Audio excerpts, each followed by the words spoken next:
ఒకటే అనడం లేదు. గజ్వేలు డెవలప్మెంట్ బోర్డు, ఇప్పుడు కొడంగల్ డెవలప్మెంట్ బోర్డు, ఈ బోర్డులు వేస్తున్నారు. ఎవరు ముఖ్యమంత్రి అయితే ఆ నియోజకవర్గానికి మాత్రమే ఎక్కువగా నిధులు కేటాయించారు. మిగతా నియోజకవర్గాలకు కాకి పిల్ల కాకి ముద్దు ఉంటుంది. కొంచెం పార్షాలిటీస్ కొద్దిగా ఉంటుంది. నో అని నేను చెప్పలేను. ఇవాళ హైదరాబాద్లో ఒక డబుల్ డెక్కర్ కారిడార్ ఉంది. కానీ నా పుట్టిన గ్రామం కాబట్టి అలా గవర్నమెంట్ హాస్పిటల్ ఇనాగరేషన్ అంటే అది వదిలి ఇడికి వచ్చిన అంటే ప్రేమ ఆ గడ్డ మీద అది ఉంటుంది సాధారణంగా. మరి ఎస్ అన్నా నో అన్నా ఆ ప్రేమ ఉంటుంది. మీరు గతంలో ఓల్డ్ సిటీకి పోతే మీ మీద దాడులైనాయి. ఎంఐఎంకి సంబంధించిన నేతలే దాడులు చేశారు. కానీ నిన్న చూసాము, నిన్న పోతే చాలా ఆప్యాయంగా అసౌద్దీన్ గారు మీరు కౌగిలించుకుంటున్న పరిస్థితి కనిపించింది. మీరు వాళ్ళ దగ్గర అయ్యారా, వాళ్ళని మీరు దగ్గర తీర్చుకున్నారా? చూడండి, ఏ శరీరం ఒక తెలంగాణ ఒక శరీరం, ఒక భాగం నెగ్లెక్ట్ చేస్తే ఆ హ్యాండిక్యాప్ అయిపోతాం. రేవంత్ రెడ్డి మన ముఖ్యమంత్రి గారి ఆలోచన ఏముంది అంటే ఓల్డ్ సిటీలో ఓన్లీ ఒక మతంలో ఉండరు, అన్ని మతాల వాళ్ళు ఉన్నారు. గురుద్వారాస్ ఉన్నాయి, చర్చెస్ ఉన్నాయి, టెంపుల్స్ ఉన్నాయి, మసీదులు ఉన్నాయి. ఒక కుల మతానికి వాళ్ళు లేరు. ఓల్డ్ సిటీ ఈజ్ ఇంటర్నేషనల్ లెవెల్లో రికగ్నైజ్ బై చార్మినార్ ద్వారా, మక్కా మస్జిద్ ద్వారా, అక్కడ ఉన్న కబూతరం ఖానా అలాంటి దానితోనే ఉంది. అక్కడ మాదన్న టెంపుల్స్ ఉన్నాయి. అవన్నీ వల్లనే హైదరాబాద్ గుర్తింపు.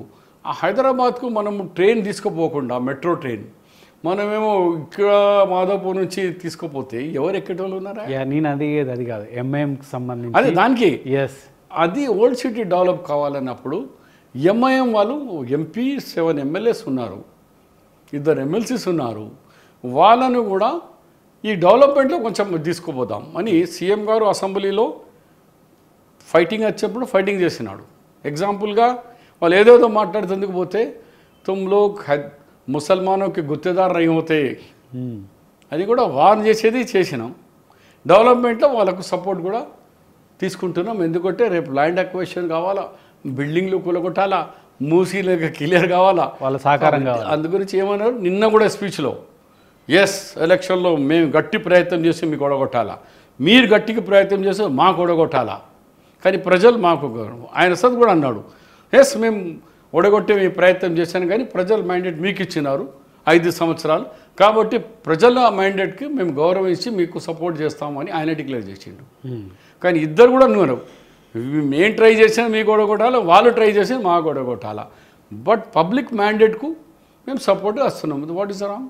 ఓకే, సెక్యులర్ పదవిని మీరు పదే ఇప్పుడు కూడా వాడారు. మీ జిల్లాకు సంబంధించిన ఎంపీ అరవింద్ మాత్రం అసలు సెక్యులర్ అనే పదం నాకు నచ్చదు, భారతదేశాన్ని హిందూ దేశంగా చేయాలి, కాంగ్రెస్ పార్టీ దేశాన్ని 3 ముక్కలు చేసింది, ఆ పాపం ఇంకా పోలేదు అని అంటున్నారు. వాళ్ళ నాయనకు అడుగుమను దాని జవాబు ఫస్ట్. వాళ్ళ నాయన ఇచ్చినాక నేను ఇస్తాను, నేను చిన్నానే అవుతా అతనికి.